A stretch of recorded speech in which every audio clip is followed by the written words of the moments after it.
Good evening, welcome po sa Motherboard Repair. This is Tech Jonathan. So this is a Gigabyte B650M gaming Wi-Fi. Okay, ang problem po nito ay AM5 po to guys. AM5 din yung at DDR5 na rin yung ating 2 pieces yung pa-repair nya. So line number 3662-1.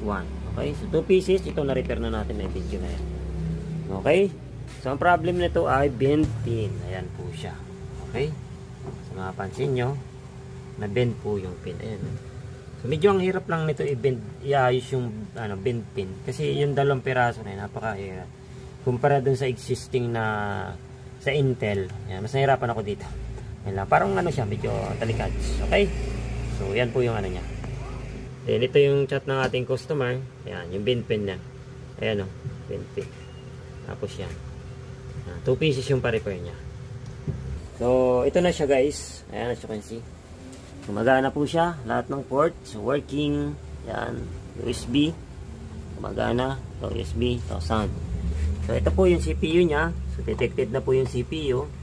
Yan, ito yung ating AMD Ryzen 5 7500 AM5 po siya. Okay, yan, so kasi detected po siya. Tapos yung ating RAM naman 2 pieces kasi sabi hindi yata nagana yung isang pirasong RAM. So ito po siya. So kung mapapansin nyo dyan, ayan, 16 GB yung isa. Ang nare-read natin is 32 GB na. Ibig sabihin gumagana para yung memory. Okay? So 5200 yung nakalagay dyan, pero isisit pa yan sa kasi 5600 yung ating AM5 na memory. Okay? So readable po siya. Yung sounds naman, ayan, as you can see, gumagana. Ayan, sounds tayo.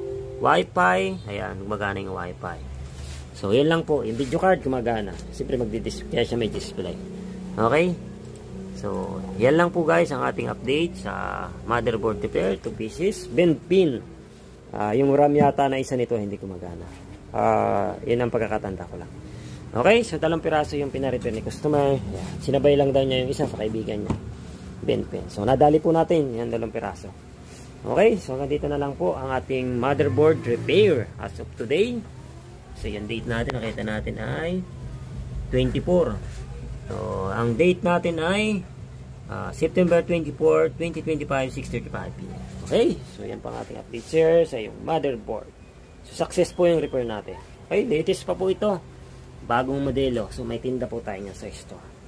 Yung tinda ko nito sa store ay 4 na piraso yung RAM slot. Okay? So, hanggang dito na lang po ang ating update. This is Tech Jonathan from Motherboard Repair. Bye for now.